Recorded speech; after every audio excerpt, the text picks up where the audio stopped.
Minha sogra convenceu minha esposa de que eu a traí.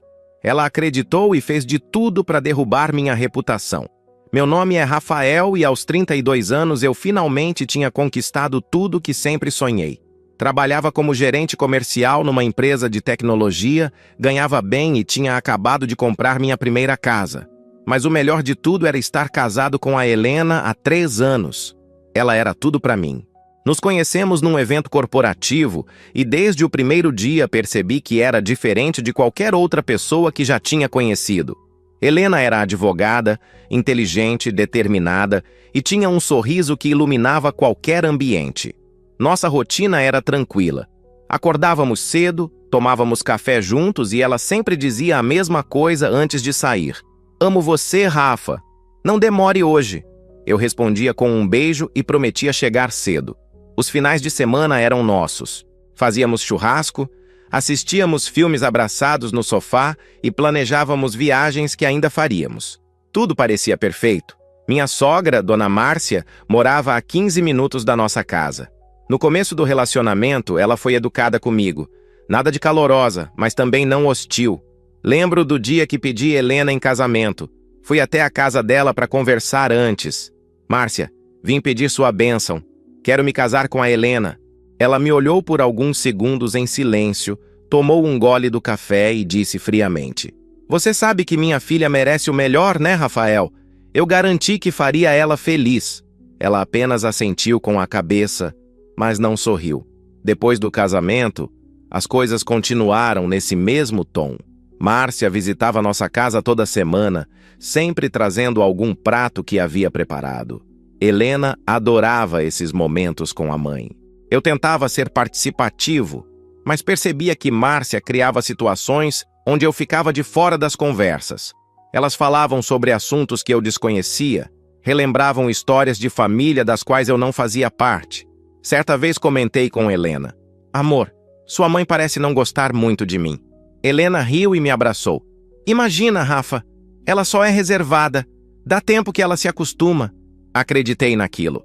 Continuei sendo gentil, respeitoso e sempre tentando agradar minha sogra. Mas havia algo no olhar dela que me incomodava. Era como se ela estivesse constantemente me avaliando, esperando que eu cometesse algum erro. Eu não sabia naquela época, mas esse erro ela mesma iria inventar. Tudo começou a mudar numa tarde de quinta-feira. Eu tinha ido almoçar com um cliente importante e voltei para o escritório mais tarde que o habitual. Quando cheguei em casa naquela noite, Helena estava estranha. Não me cumprimentou com o beijo de sempre. Apenas um oi seco enquanto mexia no celular. "Tudo bem, amor? Aconteceu alguma coisa?" Ela levantou os olhos rapidamente. "Nada, só cansada." Achei esquisito, mas não insisti. No dia seguinte, Márcia apareceu sem avisar. Isso nunca tinha acontecido antes. Ela sempre ligava antes de vir. "Helena, preciso falar com você. É importante." Elas foram para o quarto e fecharam a porta. Fiquei na sala tentando assistir televisão, mas minha atenção estava naquele sussurro que vinha do corredor. Não conseguia entender as palavras, mas o tom era de preocupação. Depois de quase 1 hora, Márcia saiu. Me olhou de um jeito diferente, como se soubesse de algo que eu não sabia. "Até logo, Rafael. Cuida bem da minha filha, viu?" A forma como disse aquilo me deixou inquieto. Helena ficou distante o resto do fim de semana. Eu tentava puxar assunto, mas ela respondia com monossílabos. No domingo, sugeri que fôssemos jantar fora, naquele restaurante que ela adorava.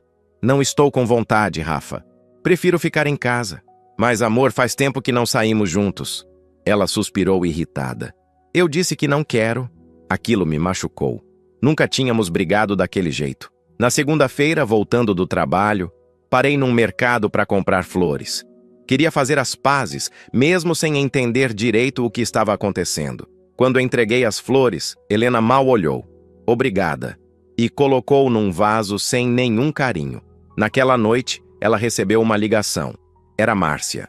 A conversa durou mais de 40 minutos. Helena falava baixo, mas eu escutei alguns fragmentos. "Você tem certeza, mãe? Como pode ter visto isso?" Meu coração acelerou. Do que diabos elas estavam falando? Depois que desligou, ela veio até a sala e me encarou com os olhos cheios de lágrimas. "Rafael, Preciso te perguntar uma coisa e quero que seja sincero comigo. Você anda saindo com alguém? Fiquei paralisado. O quê? Helena? Que pergunta é essa? Apenas responde. Você tem outra pessoa? Segurei as mãos dela. Amor, eu nunca te traí. Você é a única mulher da minha vida. De onde tirou essa ideia? Ela se afastou. Minha mãe te viu e começou a chorar. Passei a noite inteira tentando convencer Helena de que aquilo era um mal-entendido. Amor, sua mãe deve ter me confundido com outra pessoa. Eu jamais faria isso com você. Ela balançou a cabeça, as lágrimas ainda escorrendo. Minha mãe disse que te viu entrando num hotel na terça passada no horário do almoço, com uma mulher de cabelo ruivo. Meu sangue gelou. Na terça, eu realmente tinha almoçado com a Carla, representante de uma fornecedora, mas foi num restaurante, não num hotel. E sim, ela tinha cabelo ruivo. Helena, foi a Carla da Tecnomais. A gente se reuniu para discutir um contrato novo. Foi num restaurante, você pode checar minha agenda. Ela me olhou com desconfiança. Por que você não me contou que ia almoçar com uma mulher? Porque é trabalho, Helena. Eu almoço com clientes toda semana. Você sabe disso. Mas desta vez ela não acreditou. Preciso de um tempo sozinha, Rafael. Vou dormir no quarto de hóspedes. Tentei impedir, mas ela já tinha trancado a porta. Os dias seguintes foram um inferno. Helena checava meu celular quando eu estava no banho. Ligava para o meu trabalho em horários aleatórios para confirmar se eu estava lá. Uma vez peguei ela olhando minhas mensagens no computador. Que tá fazendo? Ela deu um pulo. Só queria usar a internet. O notebook dela estava bem ali, carregado. Aquilo não fazia sentido nenhum. Comecei a perceber que ela conversava com Márcia todos os dias. Às vezes mais de uma vez. As ligações sempre aconteciam quando eu chegava perto e Helena mudava de assunto rapidamente. Numa dessas, consegui ouvir um pedaço. Mãe, ele jura que não aconteceu nada. Será que eu estou exagerando? E então a voz de Márcia no viva voz. Filha, homem que trai sempre nega. Você precisa ficar esperta. Observa o comportamento dele. Senti meu estômago revirar. Tentei marcar um jantar com as duas para esclarecer tudo pessoalmente. Márcia, vamos conversar civilizadamente. A senhora me viu em algum lugar e achou que era algo que não era. Ela sorriu com deboche. Eu sei muito bem o que vi, Rafael. Você acha que sou cega? Tava de mãos dadas com aquela vagabunda na porta do hotel. Mãos dadas? Isso era mentira descarada. Márcia, eu não sei que jogo é esse, mas nunca estive de mãos dadas com ninguém. A senhora tá inventando coisas. Helena bateu a mão na mesa. Não fala assim com minha mãe. Ela não tem motivo nenhum para mentir sobre isso. E você tem todos os motivos para negar. Levantei da mesa e saí. Não havia mais conversa possível. 2 semanas depois daquela discussão, cheguei do trabalho e encontrei Helena sentada no sofá com uma caixa na mão. Seu rosto estava vermelho de tanto chorar. Meu coração disparou. O que aconteceu? Ela jogou a caixa na minha direção. Papéis e fotos se espalharam pelo chão. Explica isso, Rafael. Explica agora. Peguei uma das fotos e não acreditei no que estava vendo. Era eu entrando num motel. Só que aquilo nunca tinha acontecido. Helena, isso é montagem. Alguém editou essa foto. Ela gargalhou com amargura. Montagem? Para de me tratar como idiota. Tem 3 fotos diferentes aqui. Todas com você. Peguei as outras imagens. Eram ângulos distintos, todas mostrando eu próximo à entrada de um estabelecimento que eu nunca tinha pisado na vida. A qualidade era boa demais para ser coincidência. Quem te deu isso? Minha mãe recebeu pelo correio. Um envelope sem remetente. Alguém quis que a verdade viesse à tona. Corri até meu notebook e ampliei as fotos. Procurei qualquer detalhe que provasse a falsificação. As sombras estavam ligeiramente erradas. A proporção do meu corpo não batia perfeitamente com o fundo. Olha aqui, Helena. Vê essa sombra? Não corresponde com a iluminação do ambiente. Isso foi adulterado. Ela cruzou os braços. Você tá delirando, Rafael. Aceitando a realidade é que você não consegue. Tentei abraçá-la, mas ela me empurrou com força. Me solta. Não encosta em mim. Naquela mesma noite, Márcia apareceu. Vim buscar minha filha. Ela vai ficar uns dias comigo até decidir o que fazer. Você não tem direito de tirar minha esposa da minha casa. Márcia me fuzilou com o olhar. Depois do que você fez, não tem moral para falar de direito nenhum. Helena já estava com uma mala pronta. Por favor, não vai. A gente pode resolver isso juntos. Ela passou direto por mim sem nem olhar na minha cara. Fiquei sozinho naquela casa enorme, rodeado por fotos falsas que alguém tinha fabricado com perfeição. No dia seguinte, recebi uma mensagem de um número desconhecido. Era um print de conversa onde supostamente eu marcava encontros com uma tal de Beatriz. O texto imitava meu jeito de escrever. Usava expressões que eu realmente usava. Mas eu nunca tinha mandado aquelas mensagens. Liguei para o número. Desligado. Tentei rastrear pelo aplicativo. Conta inexistente. Alguém estava destruindo minha vida metodicamente e eu não conseguia provar minha inocência. A primeira vez que senti o impacto real da campanha de Helena foi no supermercado. Estava escolhendo produtos quando a Sônia, vizinha do nosso prédio, me viu e virou o rosto. Fingi não perceber e continuei minhas compras. No caixa, ela estava na fila ao lado. Sônia, tudo bem? Ela me lançou um olhar de nojo. Tenho nada para falar com gente da sua laia, Rafael. Homem sem vergonha. E saiu empurrando o carrinho com força. Fiquei ali parado, sem entender a intensidade daquele ódio. No trabalho, as coisas pioraram rapidamente. Meu chefe me chamou na sala dele numa sexta-feira. Rafael, preciso te falar uma coisa delicada. Chegou ao meu conhecimento que você está enfrentando problemas pessoais sérios. Problemas que envolvem conduta inadequada. Meu estômago afundou. Quem te disse isso? Ele suspirou, desconfortável. A esposa de um dos nossos diretores é amiga da sua esposa. As informações chegaram até mim. Você entende que isso afeta a imagem da empresa, não é? Tentei me defender, mas ele levantou a mão. Por enquanto, vou apenas te afastar de reuniões com clientes externos. Considere isso um período de observação. Meus colegas começaram a me tratar diferente. As conversas paravam quando eu chegava perto da Copa. Ninguém mais me chamava para o happy hour de sexta. O Tiago, que era meu amigo há 5 anos, me parou no corredor. Cara, sei que não é da minha conta, mas a história que tá rolando sobre você é pesada. Que história, Tiago? Ele olhou para o chão, constrangido. Que você mantinha um relacionamento paralelo há mais de 1 ano. Que foi flagrado diversas vezes. Que sua esposa descobriu tudo e você ainda teve coragem de negar. Isso é mentira. Tudo mentira. Ele deu tapinhas no meu ombro. Espero que seja, brother. Mas cuidado, porque tá todo mundo comentando.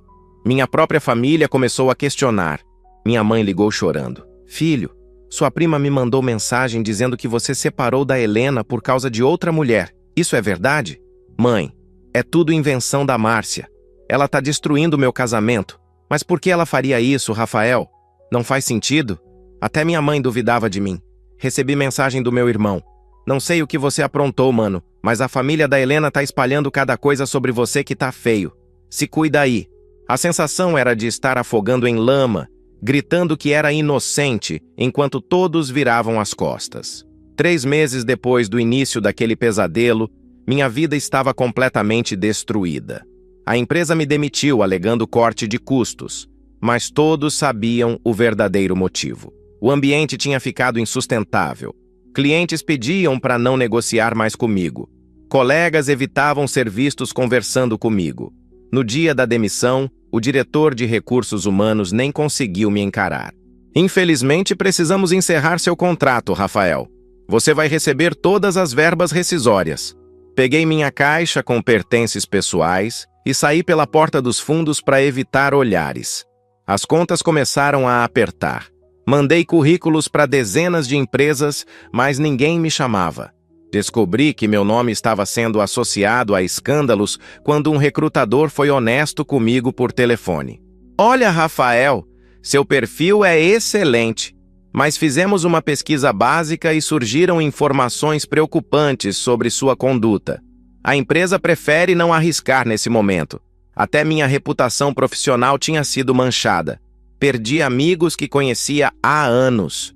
O pessoal do futebol de domingo me excluiu do grupo.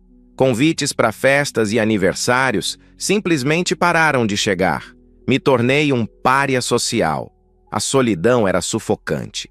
Passava dias inteiros dentro de casa, sem vontade de sair, sem vontade de nada. Olhava para as fotos do meu casamento e chorava. Como tudo tinha desmoronado tão rápido. Uma tarde, encontrei o Marcelo, meu melhor amigo desde a faculdade, no posto de gasolina. Ele desviou o olhar quando me viu. Marcelo, espera. Precisamos conversar. Ele parou, mas não se virou completamente. Fala rápido, Rafael. Tô com pressa.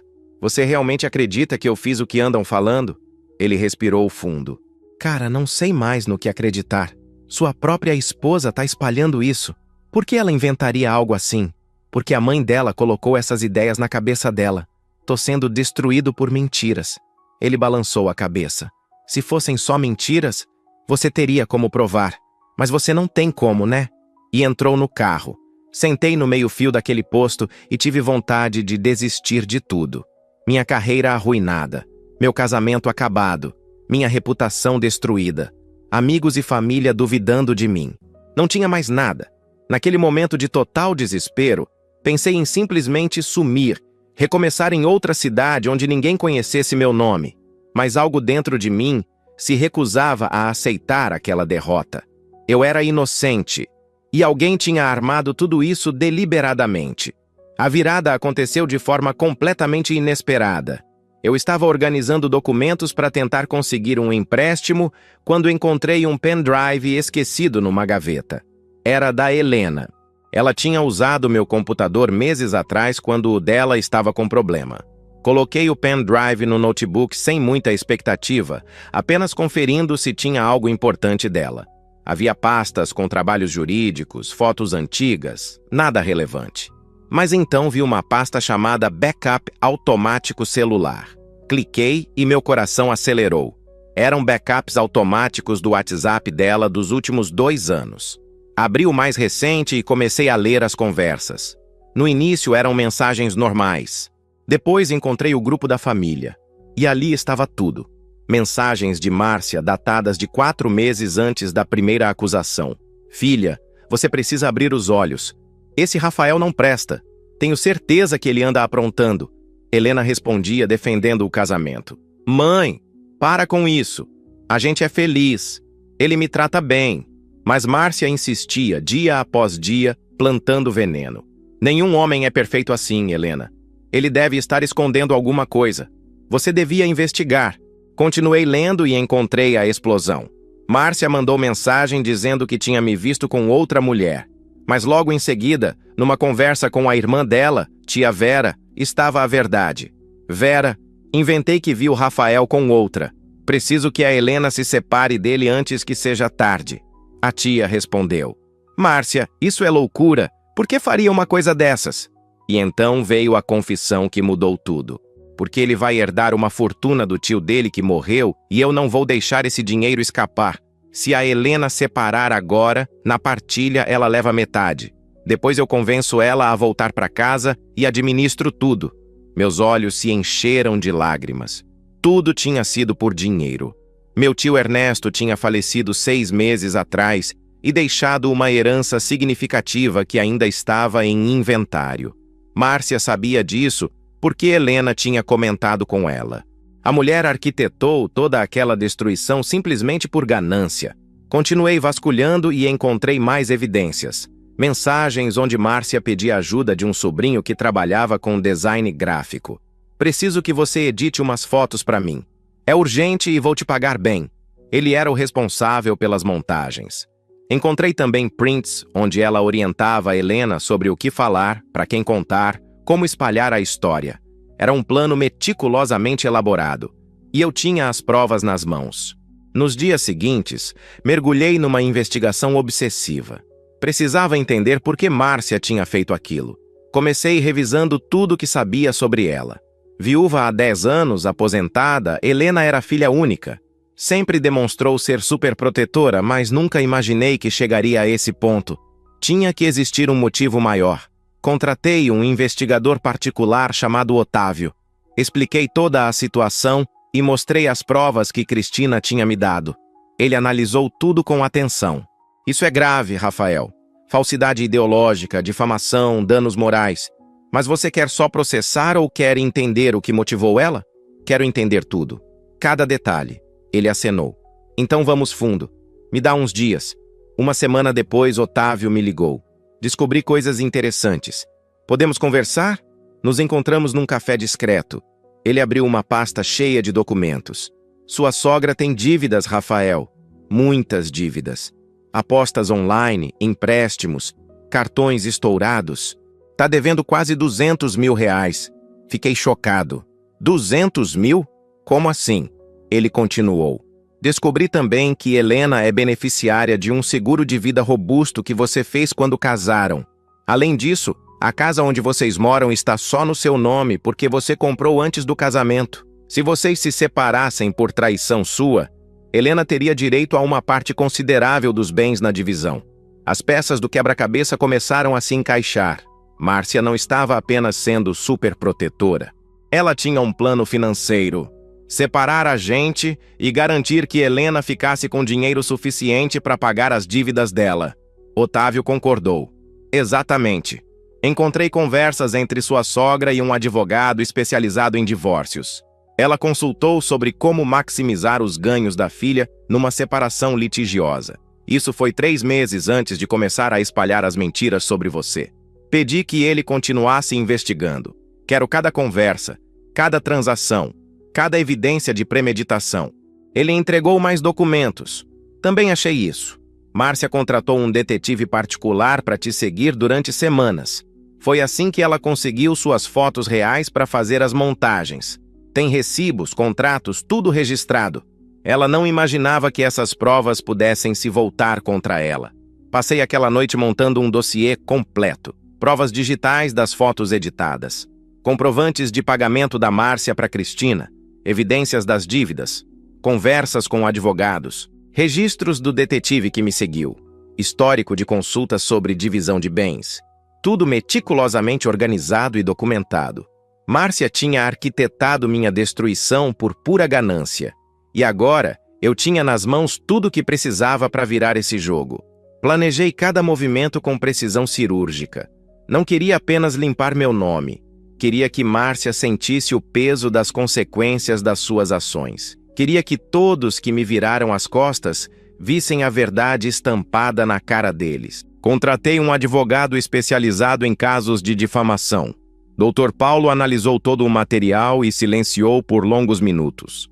Rafael, isso aqui é ouro. Temos crime de falsidade, calúnia, difamação e até extorsão indireta.